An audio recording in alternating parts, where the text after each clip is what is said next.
Good morning! In this next video, ituturo ko sa inyo kung paano magluto ng quinoa. So I'm going to cook 1 cup of quinoa for you. You're going to see in the video how I would cook it, the measurements of the water when you cook it like rice. Okay? I hope you enjoy it. Show you how oh my god! How I measure my quinoa. Natapon pa. Okay. That's my one. So, yung quinoa, okay, hold on for a second. Okay, there you go. That's my 1 cup. That's the 1 cup of quinoa that I'm gonna cook. Oh, rip. I'll cook you later. Okay, that's the 1 cup. Alright, and I'm gonna put it here. Kasaingan. Okay. Yung itsura niya. I'll put light. There you go. Yan ang itsura niya. So that's already 1 cup of quinoa. We're going to wash it. Wash it twice kasi meron yung mga wax. We wanna get rid of the wax. We have some type of wax here. We're gonna get rid of them. Okay, here you go. Wash it again.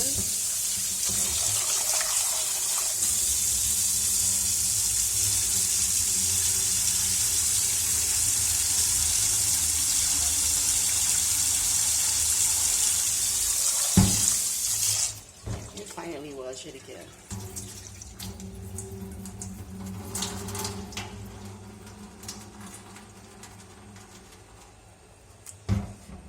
What you want to do in this point is to put 2 cups of water. 1.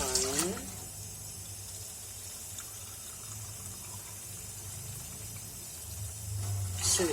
Okay. And that's how you get it ready. Now we're gonna put it here in our rice cooker and cook it. I'm gonna show you a finished product later. Amoy na siyang munggo. Yun ang amoy niya kapag nakakulo na, amoy na siyang munggo. Yan.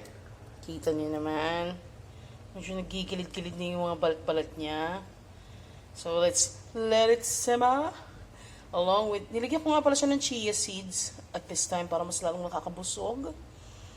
So, let's wait for it until it settles down. So, nakakulo siya ngayon. Ayan, itsura niya. Itsurahin.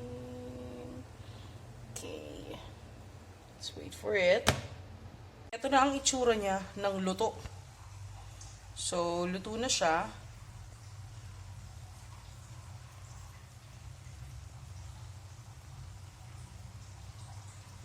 Go.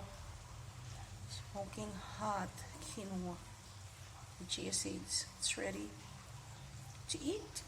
Sana nagustuhan niyo yung feature ko sa quinoa today. And if you have quinoa recipes and any ideas on how to blend the quinoa into anything that we eat, just put a comment down below. And don't forget to hit subscribe and like this video if you like it. So, bye!